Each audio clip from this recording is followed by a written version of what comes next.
Welcome, everyone. I'm really excited to be talking about a topic that I love discussing.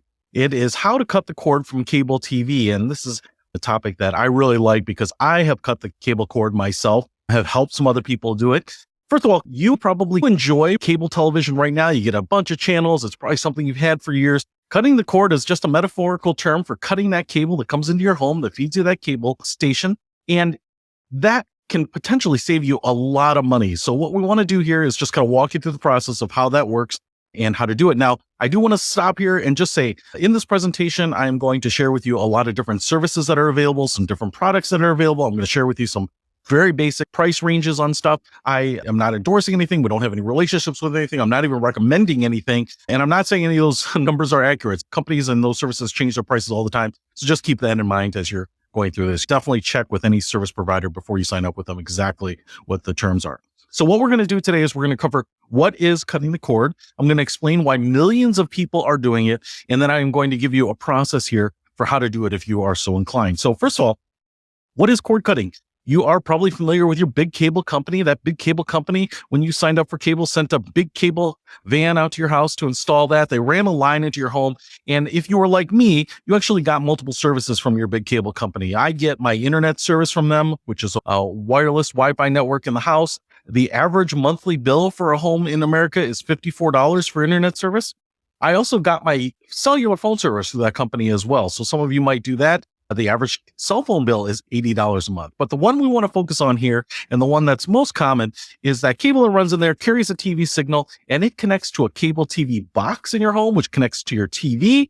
And that bill is a whopping $107 a month on average. So a lot of people are spending money. We're going to focus on that third part of the cord here from your big cable company. Now, why do people cord cut? The answer might be obvious, but I don't know that a lot of people realize how many people are doing it. In fact, in 2018, 33 million people cut the cord. So 3 million people a month nearly are ridding themselves of cable. And what's the big reason? It really has to do with that price point that we were talking about, $107 a month. If you were to eliminate cable from your life over the course of a year, you would save $1,284. That is real money that you're paying out for television right now.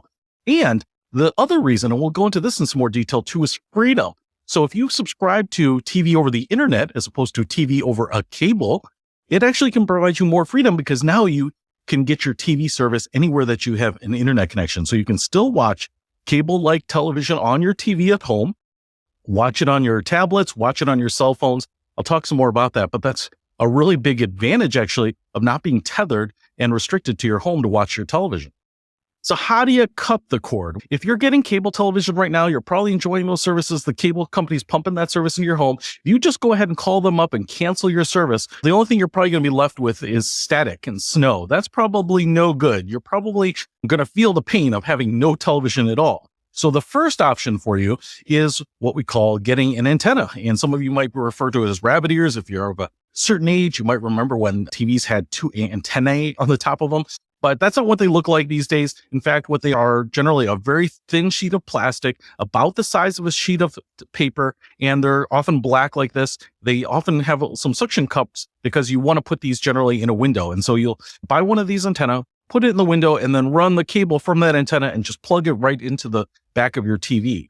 And then you'll go to the menu on your TV and you'll look for something called channel scan, and you'll select that. And what it'll do here is it'll go through all of the channels on the television, looking for where it's getting a signal. And then when it's done, and I'll tell you, depending on the number of channels that you have available in your area, it may take a couple minutes, it may take 10 or 15 minutes. Here in the Chicago area, when I did it, it took a little while to find all the channels. But then it will either show you all the channels, or you can just start scrolling through those channels. Here in Chicago, there are, I think, over 100 channels that are broadcast free to people via the antenna. And actually, this whole process is pretty easy to get started. The antenna like this is about $13. So you can buy them on Amazon or Walmart, and they just plug right in. Now, this whole process is generally called over-the-air or OTA, and that's because these are usually in the downtown area from TV networks that are broadcasting a signal over the air, and you're picking it up on your antenna. And so this is all free, no monthly subscription. In many ways, you get all your network stations, you get PBS, you get a bunch of these types of the more traditional TV stations. Now, you may be saying, hey, that's great, and that's a great start, and I don't have any bills. But what about cable? Pete, I really love cable. I like some of these premium channels. I like my Comedy Central or some of these other things. Here's where you can add on to this, right? So what we're going to talk about now is internet TV or streaming TV over the internet. And that's going to be provided through your internet and usually over, say, your Wi-Fi network router at your home. So if you have internet and wireless internet at your home, this is probably going to be the easiest way to get it. So I want to back up here a little bit because I think it's going to be a little easier to understand how this works if you understand how you're getting cable right now. There's really two pieces to it. You subscribe to a service from your cable company. For me, it was like a 200 channel package, but they have 300 channel packages, 75 channel packages, kid entertainment, sports heavy packages, right? There's all sorts of packages you can subscribe to. And that is really the piece here that you're going to choose before you figure out how you're going to get it delivered. You're going to get that service first in the same way that you get cable. Then that signal is sent to your home and then converted by your cable box. This is probably a box that sits under your TV and it connects to your TV. It decodes it for your television. So internet streaming TV is very much the same thing. In fact, you're going to subscribe to a service first, right? So you're going to decide what service you want, and that service is going to be delivered over the internet. But now you're going to need to receive that at your TV. So you're going to need some sort of internet streaming device. And this is a picture of a pretty general one. They're usually two pieces. It's a remote control, and it looks like a thumb drive. And this thumb drive will plug into the back of your TV, and that's what's going to receive the signal and broadcast it on your television. Okay? How do you set this up? It's really simple. You do not have to be a techie. You don't have to worry about flashing noons on VCRs or anything like that.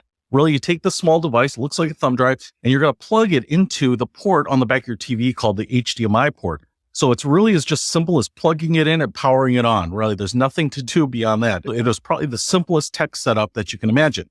Once you get it plugged in and powered on, you're going to see a setup screen on your television, and you're going to use the remote that comes with it to just walk through that. You're going to pick your language.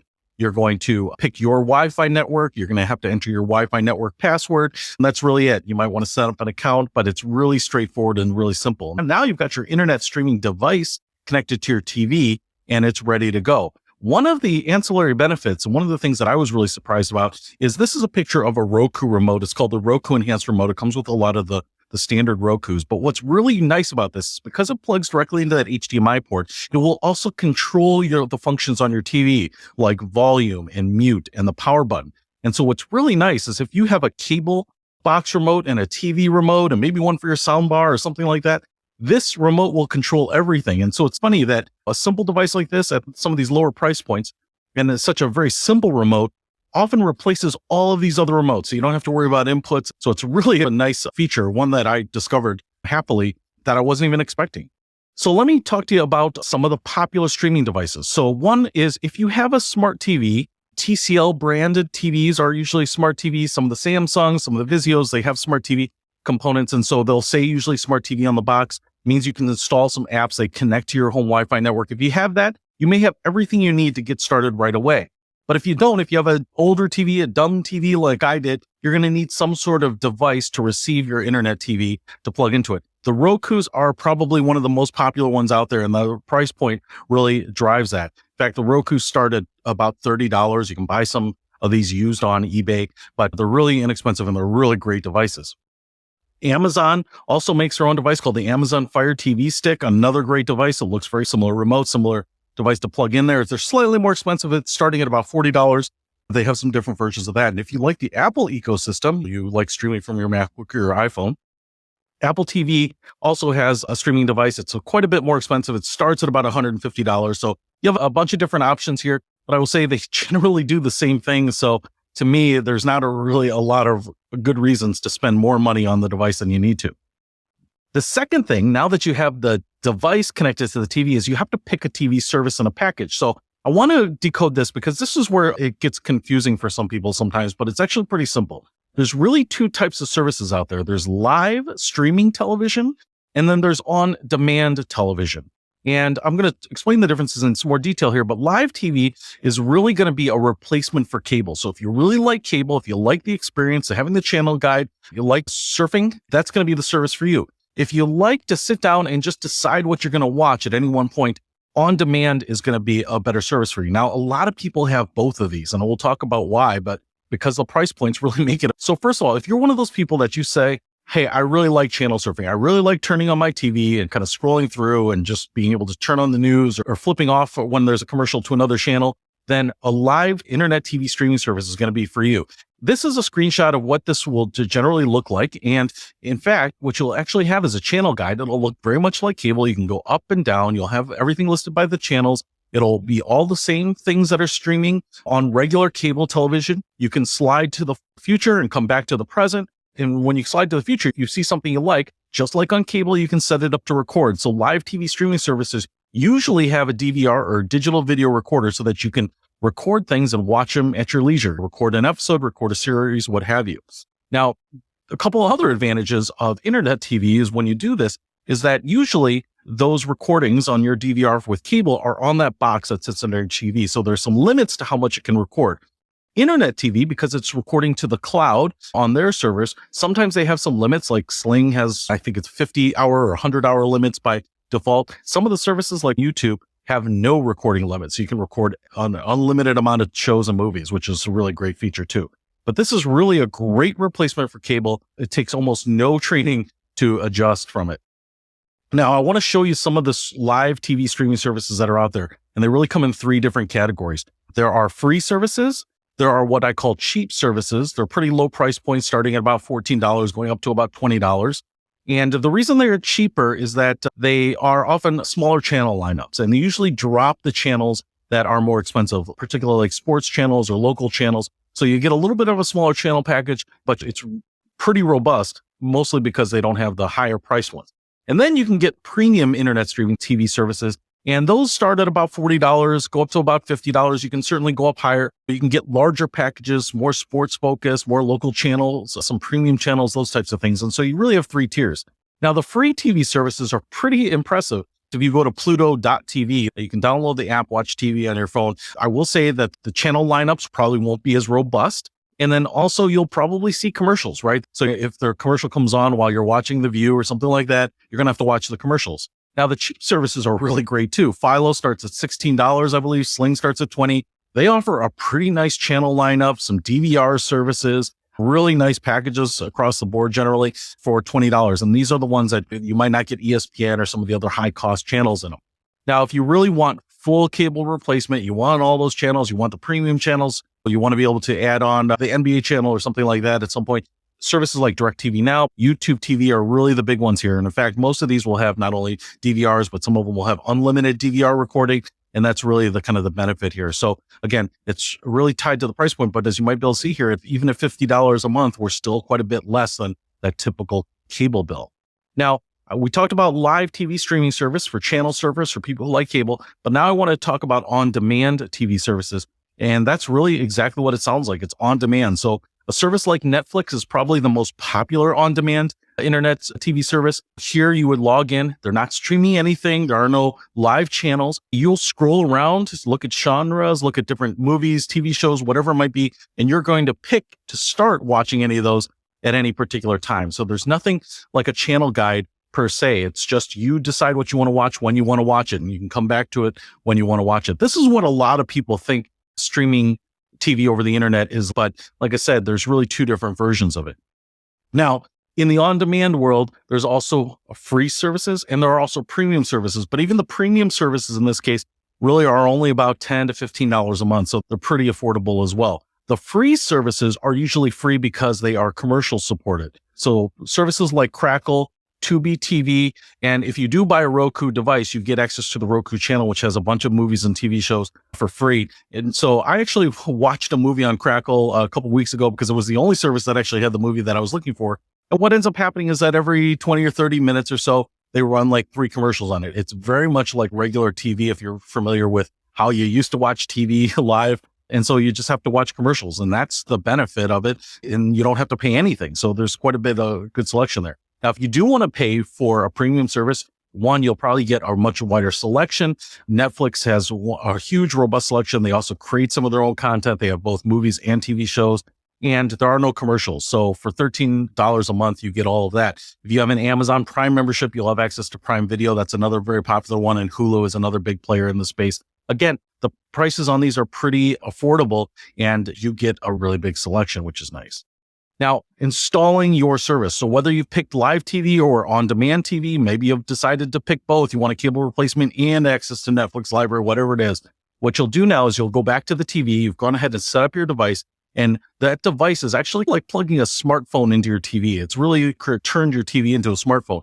And so you'll go to the App Store on that device's menu, and you'll see apps for pretty much every TV service out there, whether it's Netflix or Hulu, YouTube, Sling, Pluto, whatever it is. So you'll just want to scroll around or search for it and then download that app or apps and then open up the app and log in, and you're off to the races. And you'll be able to start watching your favorite TV shows, your favorite documentaries, favorite action movies. And again, for a lot of us like me, who was used to cable for so many years, it took no training at all. I felt just like back in the cable world. So really awesome and easy way to do it. Now, if you were like me, you might be a little leery about cutting the cord, quitting cold turkey, right? For something you've had for years. That's how it was for me and my wife. But the way we did it, and a strategy that might work for you, is we actually bought the device to start. So we bought an internet streaming device. Remember, you need a device and you need the service. And we started with a Roku. Like I said, you can get some of these online for really good prices, or you can go on eBay, even buy a used one. It doesn't really matter. And then what we did was we started subscribing to some of these services using their free trials. So a lot of them will give you a week free or a month free.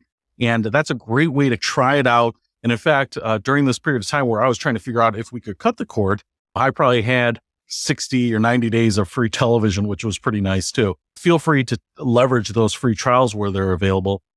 And then actually, once we started using it, we got acclimated very quickly. And probably within about a week, we were ready to cut the cord from cable. And like I said, after that, we still had a couple months of free television, but we found that we just weren't even using cable anymore. We wanted to keep both of them just in case we couldn't make the adjustment, but it was so easy, so seamless that a few days later, we weren't even turning on cable. So what I did is I called the cable company and canceled it right then. So we started saving ourselves some money, but it's just nice because then you don't have an in-between period where you're without TV and you can move at your own pace on it.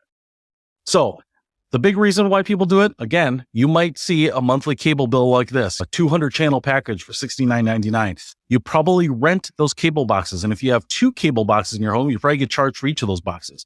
In my case, my cable charged me for the HD, an HD feed for high definition.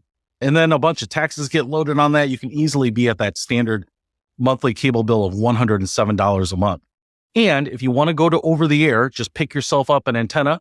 That's going to cost you nothing per month. And so you can save yourself $1,284 like we talked about.